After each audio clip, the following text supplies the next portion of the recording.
आपल्या विविध मागण्यांसाठी महाराष्ट्र राज्य परिचारिका संघटनेच्या वतीने आज राज्यव्यापी संपाची हाक देण्यात आलेली आहे। आपण सध्या आहोत नांदेडच्या विष्णुपुरी येथे। आपण पाहू शकतो की हे परिचारिका संघटनेचे कर्मचारी आहेत। जवळपास नांदेड जिल्ह्यात 500-550च्या वर कर्मचारी आज त्यांनी काम बंद आंदोलन सुरू केलेलं आहे। त्यांच्या विविध मागण्या प्रलंबित आहे शासनाकडे, ते मागण्या मान्य करण्यासाठी आता isakal.com आहे देशातील नंबर 1 ची मराठी न्यूज वेबसाईट। प्रत्येक अपडेटसाठी isakal.com ला नक्की भेट द्या। राज्यव्यापी संपाची हाक देण्यात आली होती आणि त्या संपाच्या पार्श्वभूमीवर नांदेडमध्ये देखील चांगला प्रतिसाद मिळताना दिसतोय। रुग्णसेवेवर या संपामुळे मोठा ताण आज आलेला आहे। आजचा हा त्यांचा 1 दिवसाचा लाक्षणिक संप आहे, परंतु उद्यापासून ते कायमस्वरूपी संपावर जाण्याचा त्यांनी इशारा दिला। आपल्यासोबत कर्मचारी संघटनेचे पदाधिकारी आहेत। आपण काय सांगाल, आज तुम्ही संपावर गेलात, काय मागणी? सर, आपल्या माध्यमातून मी एवढंच सांगू इच्छितो, शासनाला आमचा अंत बघू नका परिचारिकाचा, एवढाच आमचा इशारा आहे।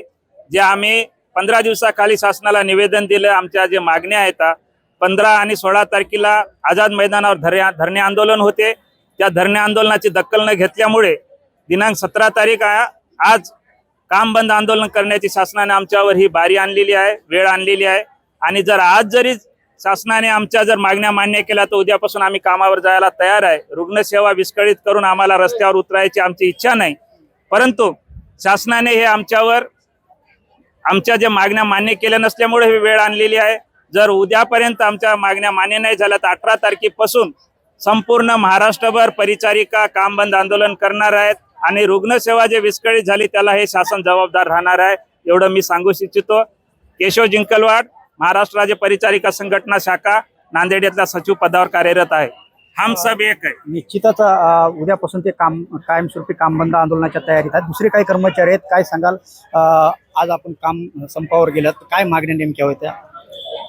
मी प्रतिभा वागदरीकर, अध्यक्ष महाराष्ट्र राज्य परिचारिका संघटना शाखाला नांदेड लातूर संलग्नित।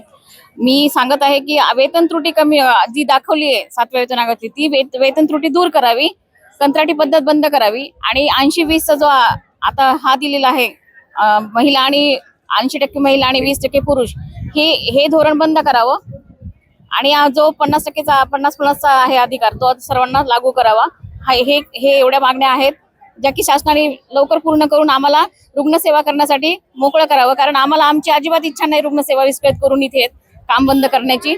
तर आमची दखल घ्यावी आज संध्याकाळपर्यंत आणि आम्ही उद्यापासून आमच्या कामावर जावं, हीच आमची इच्छा आहे। उद्यापासून ते कामावर जाण्याच्या त्याच्यावर ठाम आहेत। दुसरे काही कर्मचारी आहेत, काय सांगाल?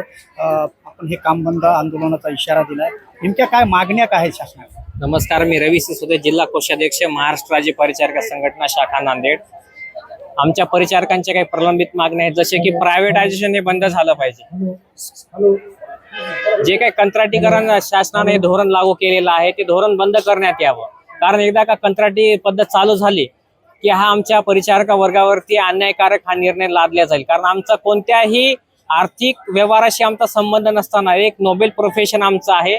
एकदा का ह्याचं खाजगीकरण झालं तर आमच्या परिचारका संवर्गाला गालबोट लागल्याशिवाय या ठिकाणी राहणार नाही। ती एक आमची जिव्हाळ्याची मागणी आहे। दुसरी मागणी आहे की महात्मा ज्योतिबा, आपण बघत आहात की प्रत्येक रुग्णांना आपण पॅकेज देतो, महात्मा ज्योतिबा फुले योजना लागू केलेली आहे।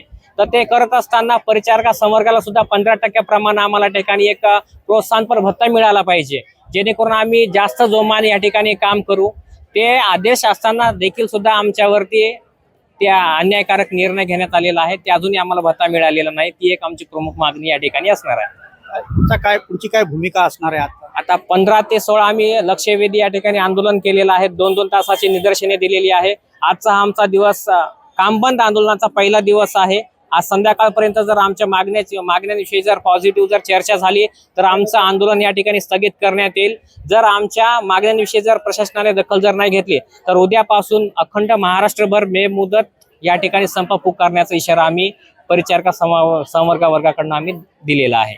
निश्चितच आज जर संध्याकाळपर्यंत या संघटनेच्या जे काही प्रलंबित मागण्या आहेत ते जर मान्य न झाल्यास उद्यापासून ते बेमुदत संपावर जाण्याचा इशारा या संघटनेच्या वतीने देण्यात आलेला आहे। राज्य सरकार याकडे कशा पद्धतीने बघणं हे पाहणं महत्त्वाचं ठरणार आहे। संजय सूर्यवंशी, साम टीव्ही न्यूज, नांदेड। देश विदेशातील प्रत्येक घडामोडींचे लाईव्ह अपडेट मिळवण्यासाठी आता साम टीव्हीच्या सर्व सोशल मीडिया प्लॅटफॉर्मला लाईक, फॉलो आणि सबस्क्राईब करा. तसंच सर्व नोटिफिकेशनसाठी बेल आयकॉन प्रेस करायला विसरू नका.